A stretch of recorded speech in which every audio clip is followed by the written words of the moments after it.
and welcome back to the sim. In this one, we're just outside of Melbourne in Point Claire with the CJ4, and we're going to be going through our configuration of the Honeycomb, Alpha, and Bravo, and how we've got it all set up.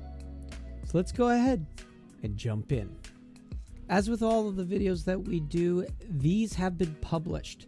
So what you want to do is highlight your alpha yoke, select a button, because as you can see, if nothing's selected, it's grayed out. Just select a button, go to online snippets. You want to search for Les O'Reilly. One of the things that we found is alpha controls can have serial numbers, and because of this, you may not see mine right away when searching based on being on yours.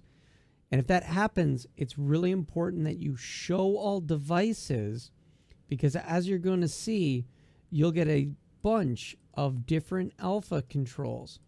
So here we've got some alpha controls with different serial numbers effectively, and that stays in the title of the name. So as different people have published different alpha controls, you could see that they show up differently. Show all devices, make sure you're there. And then what you want to do is find obviously the ones that have me in them. And then you're going to be able to make sure that you get the complete device. And you'll find the Microsoft Flight Sim working title, CJ4 version 0.12.7, Honeycomb Alpha. You're going to grab that snippet, and you're going to replace everything on your device.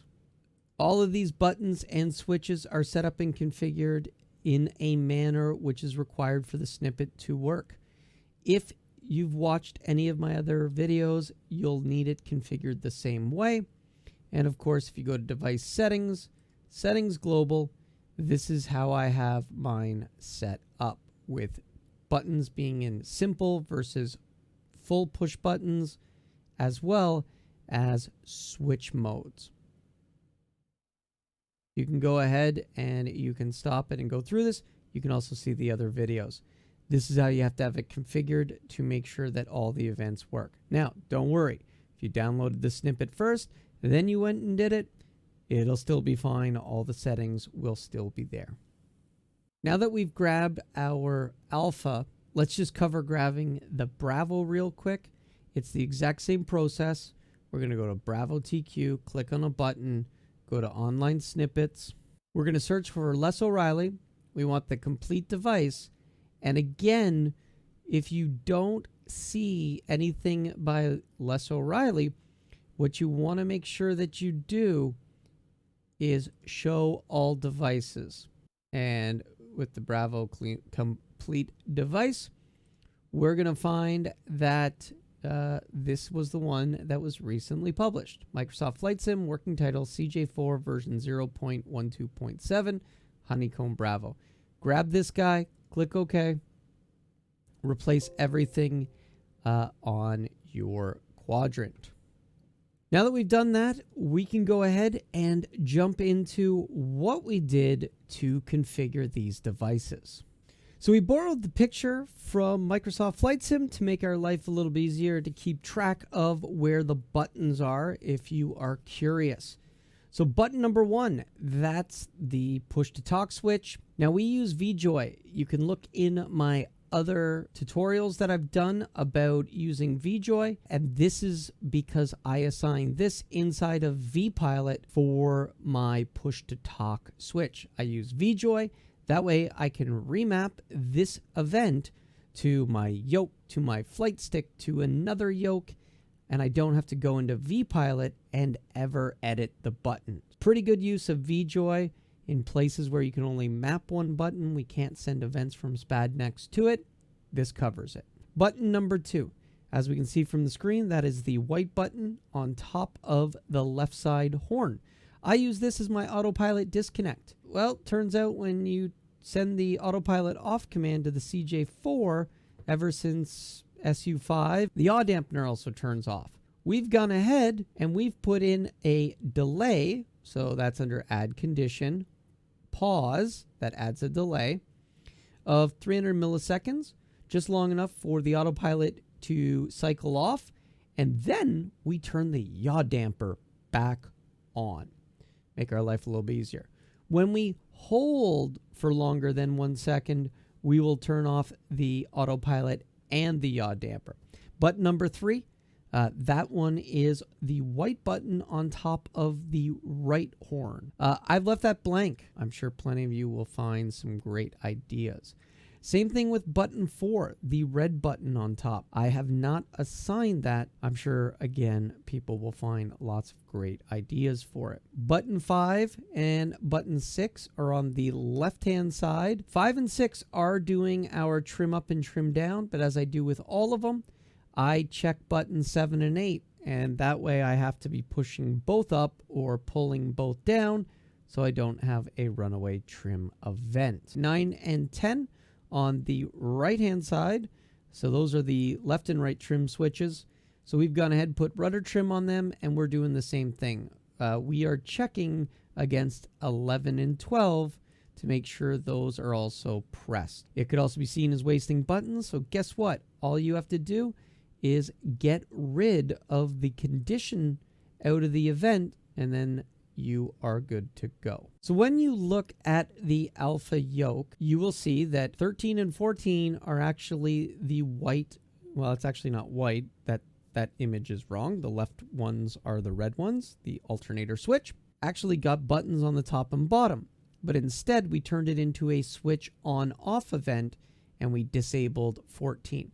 So that's what you're going to see for all of the rocker switches and toggle switches. The even or bottom button from every single one was disabled, and we instead turned all of the odds into switches. Switch is on, it's going to turn the alternator on. Then we've got our master battery, or battery on-off events. Button 17, this is the first white switch, avionics bus 1. And what we've done here is we're checking whether or not the alternator or gen switches are on. If the gen switch is on, then go ahead, set master avionics to 1, switch to the off position, set master avionics to 0. If button 13 is off, so if the generators are off because we don't have the engines running yet, well, then let's go ahead and set the master number 2 on, which puts the CJ4 into dispatch mode. Switch number 19 is our avionics bus 2 switch, and we're using that to turn on both the CJ4 emergency lights and to toggle the electrical circuit that we need to toggle,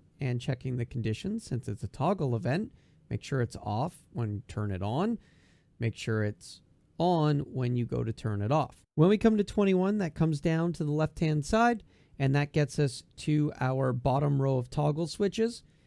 Doing the exact same thing. Evens are turned off, odds are all turned into switches. So we got beacon lights, set it to a 1 or a 0. Then when we come to the landing lights, we decided to get really smart, and you'll see this inside of the plane, but we're checking both the landing light switch and the taxi light switches back and forth, checking each other so that we can set one or the other, or if we turn them both on, we'll use that to trigger the pulse lights, since all three of those are actually mutually exclusive, since they're supposed to turn one another off. Then on 27, the one labeled nav lights, we've gone ahead and we've mapped logo lights and our nav lights. That way we get both. Number 29, this is where you find the strobes. Turn that switch into a on-off switch mode, and then we're setting the strobes with a 1 or a 0.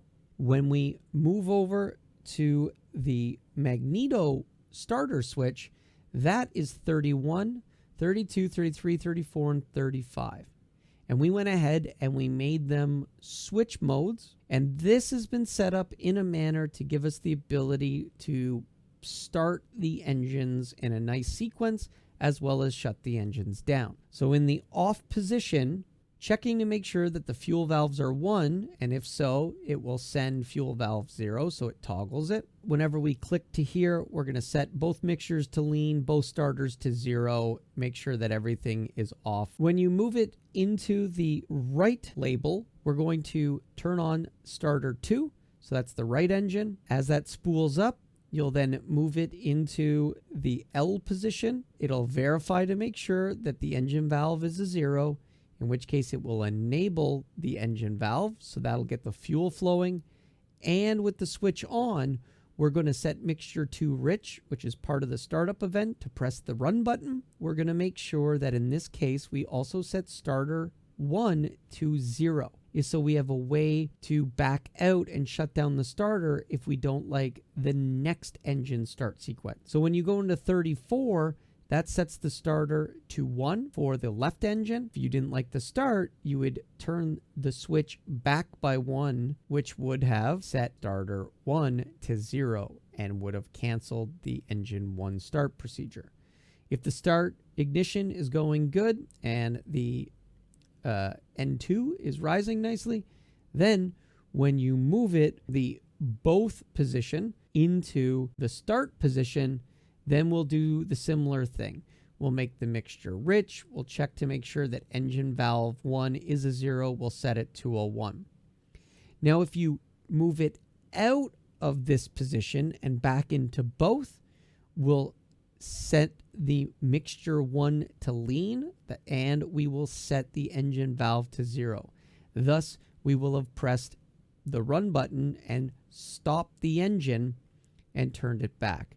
And then that way you can start the process of shutting down. Currently, I don't map the X and Y axes to my elevator. So the elevator and the roll are actually mapped inside of Microsoft Flight Sim still. I find Microsoft Flight Sims very twitchy, and I prefer to use the axis deadening in there. Also on the hat switch, I haven't mapped it. A lot of people like to put camera views and things on the hat switch.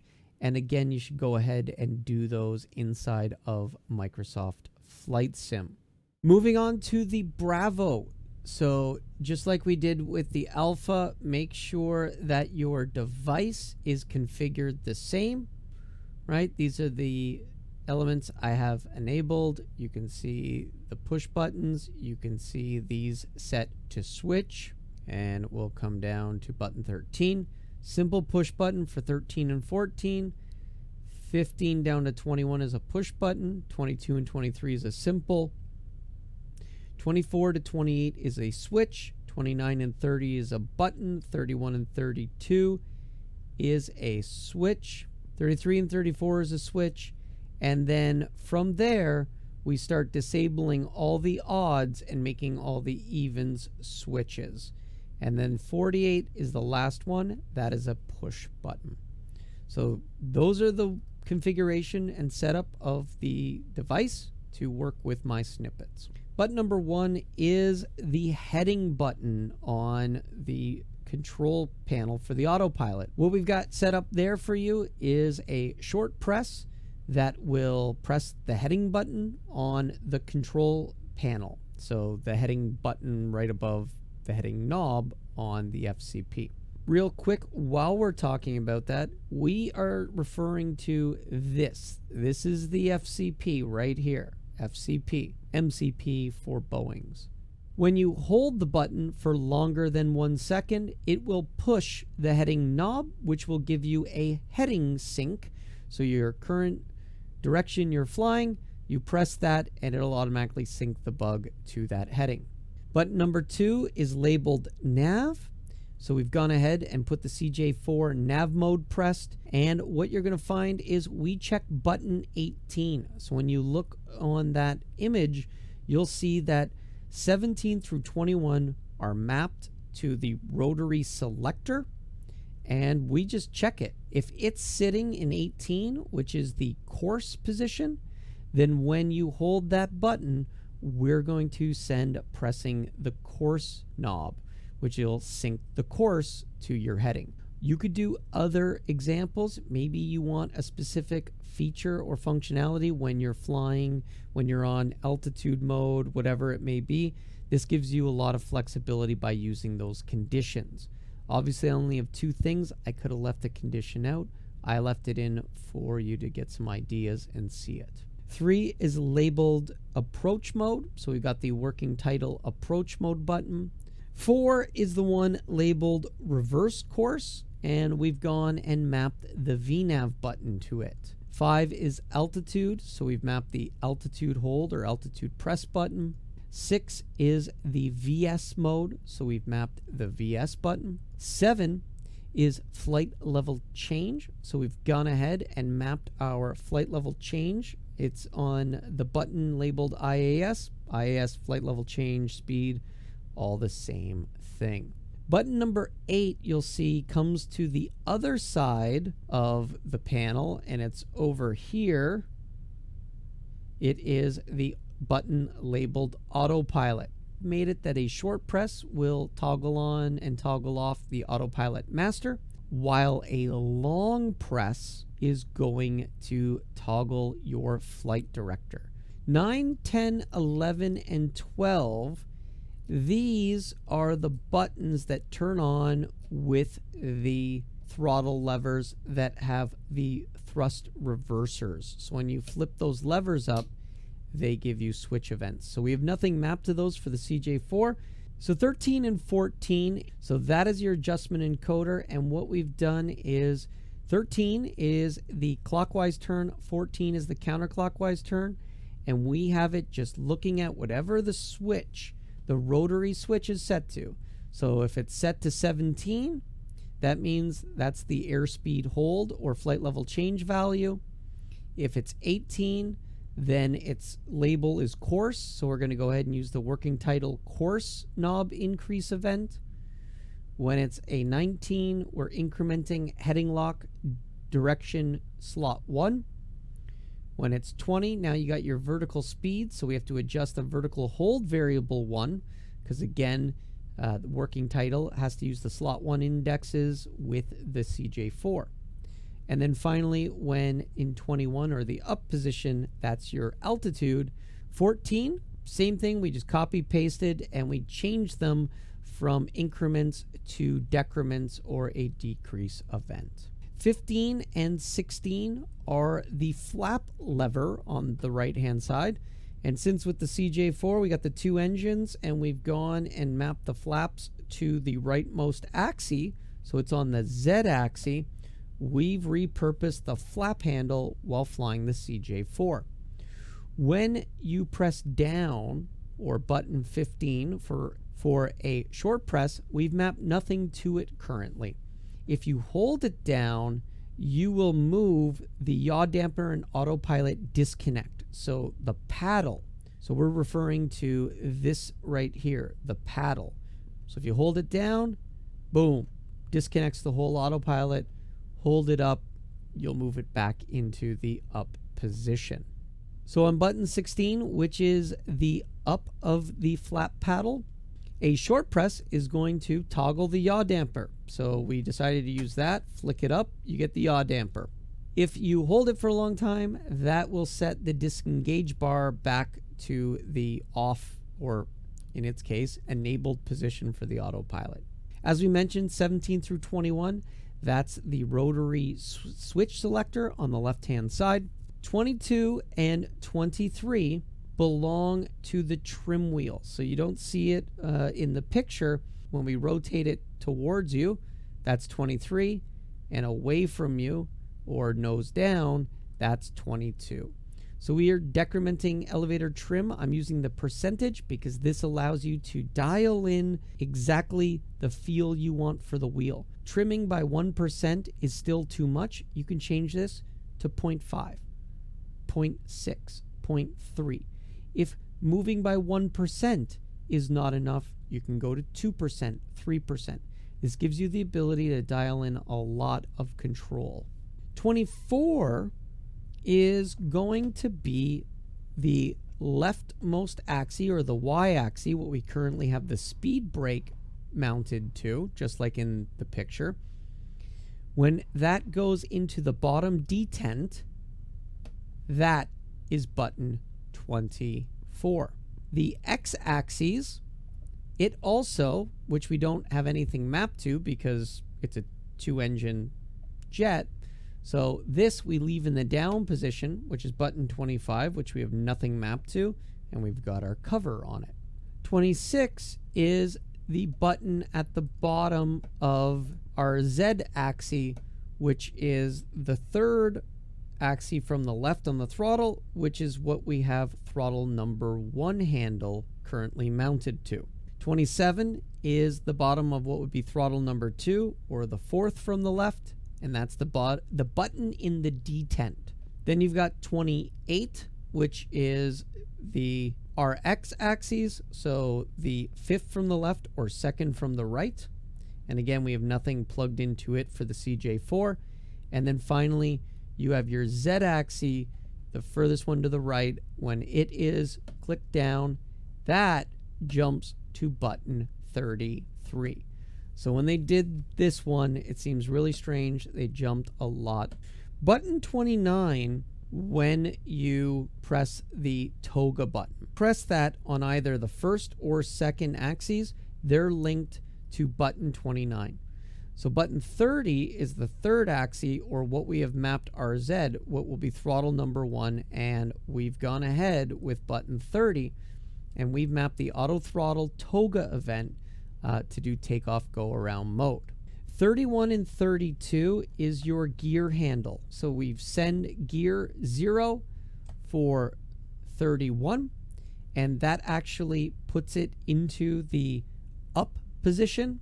And then 32, which is the down position, gear set 1, which makes sure that the gear is down. 34 is where the switches start for the rocker switches. And like I showed you, we've disabled 35 through 47 because those are the bottom half of the rockers. We don't need them. Instead, we just go ahead and turn all of these into switch modes. Parking brakes, a lot of the time we have a problem with the parking brakes. You can only send the toggle event. It won't do a set 1 or 0. So what we go ahead and do is we do a condition. When we turn the switch on, as long as the parking brake position is a 0, you can send the parking brakes event, because then it will turn it on. When you switch the switch to the off position, it checks for the parking brake to be on, and if it's on, then it will send the toggle. If it's not, it doesn't send the event. Switch 36, this is where we've gone and mapped our seatbelt light. 38, we've got the safety light on and off mapped to it. 40, we've gone and mapped the lighting knob master. So when it's in the up position, we're going to get panel lights set to 45. Go ahead, change that value depending on what brightness you like at nighttime. And we set it to 100, which turns it completely off. You could change that to like 90 because you want much brighter light, and then maybe make this one 25. 42, so we've gone and thrown on our de-ice events. Next up, we've mapped our fuel pumps. And then 46, that's where we've gone on the last switch on the right, and we mapped our pitot heat.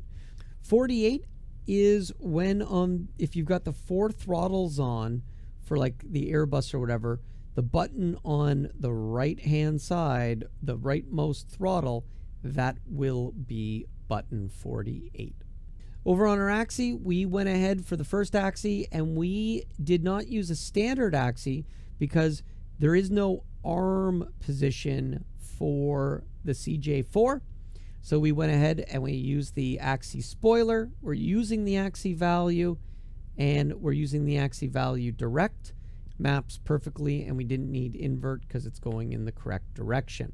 Nothing for the x-axis. Then we've gone to throttle without reverser, engine 1. You can adjust this and add multiple ranges if you want to be able to position where the detents are for you. Since the Bravo doesn't have physical detents for the throttles, I just listen for the clicks in the sim. Our Y is our throttle without reverser for engine number 2. RX, nothing on it. And then our RZ is the flaps auto detent. and we just put it there, set full up, put it to the bottom, set full down. And so as long as it's somewhere in the middle, that's going to be flaps 15. All the way up will be flaps 0. All the way down will be flaps 35. Now, of course, the reds are on the left, the whites are on the right. But the first one here, that's the one labeled bus avionics.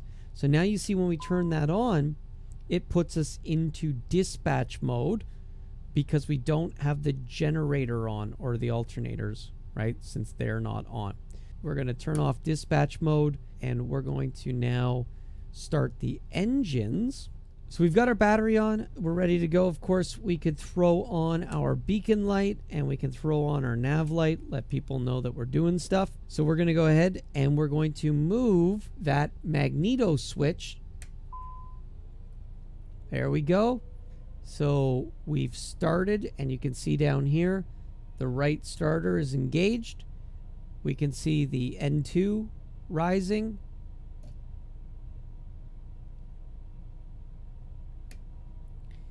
And now we'll go ahead and press the run button by moving it into the L position.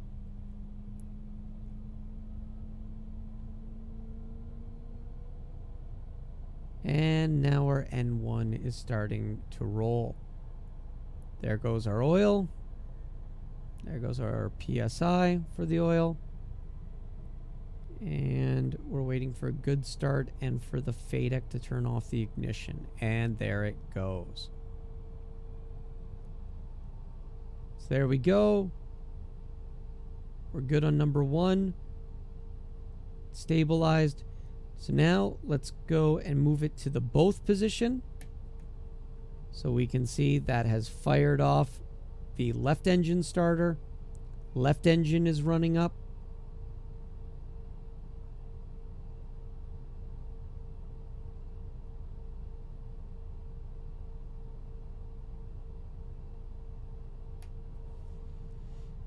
And go ahead and put it into the run mode.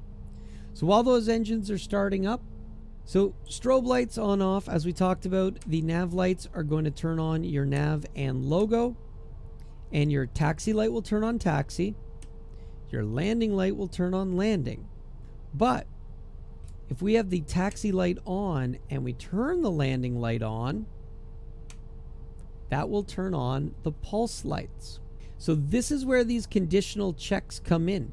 We're going to do different things depending on what we do with the light. So here, when we turn the taxi light off, it's going to set taxi lights off for sure, but it's also going to check if button 23, which is our landing light, if that switch is in the 1 position, then not only do you turn off the recognition light, but you also need to turn off turn the landing light back on. So when I turn off the taxi switch, I will get landing. And then vice versa, if we turn off the landing light, we will put the taxi light back on. Turn them both off, they're all gone. So taxi light, landing light, taxi lights on, landing lights on, we get pulse lights. If landing light was on and we turned on taxi lights, we get pulse lights. Turn them both off, and everything is now off. So when we start with the rocker switches at the bottom at button 34, so we've got our parking brake, so we can see our parking brake goes on and off. Then we've got our belts. May I have your attention, please? The captain has turned on the seatbelt sign. So those work. You also get the dings. We've got the safety light. That's your attention, please. At this time, on and off. Then we move to our panel lights, so that will turn the knob to 45 in this case, giving us that level of lighting. If it's too much light for you, readjust it, right? Change that value to something that works for you. and then this goes to full day. So like we were saying, if we were to set this to say 85, and you were to set this to 30,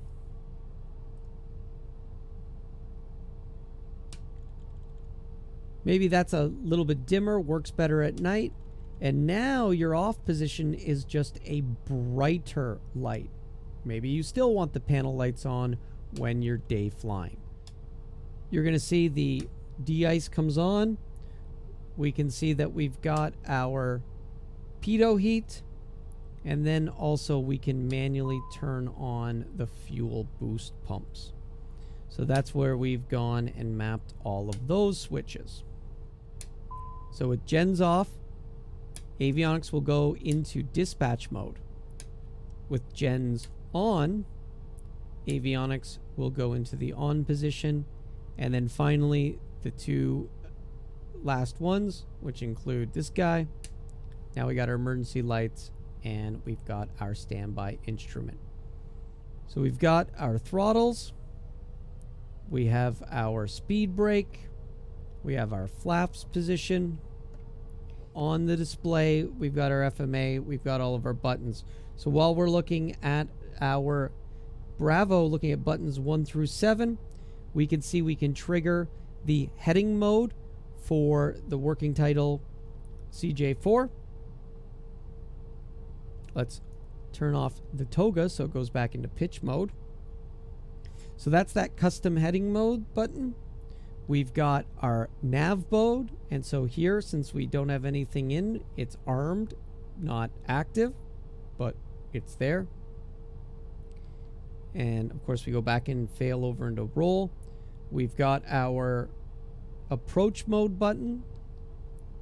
Then we've got our VNAV button, so VPath. We have our altitude hold. We have our VS. And we have our speed, so we can control all those functions. And then using the knob selector, which is buttons 17 through 21, we put it into that 17 position. So it's not the slot 1 for the speed, my bad. You'll need to modify those to Var 1. If it's course, and let's go ahead and just throw this into nav select. So now you'll see that the course will move using the working title courses. Then when we go into heading, there we're adjusting the heading lock direction 1. And again, if you hold down that heading button, it will jump to where you're facing. You've also got your vertical speed. So if you have VS enabled, like we had, then we move into the VS position. We've got our VS down and VS up values. Finally, when you put it into position 21, that is for your altitude selector. So as you can see, we're now dialing up our altitude selector.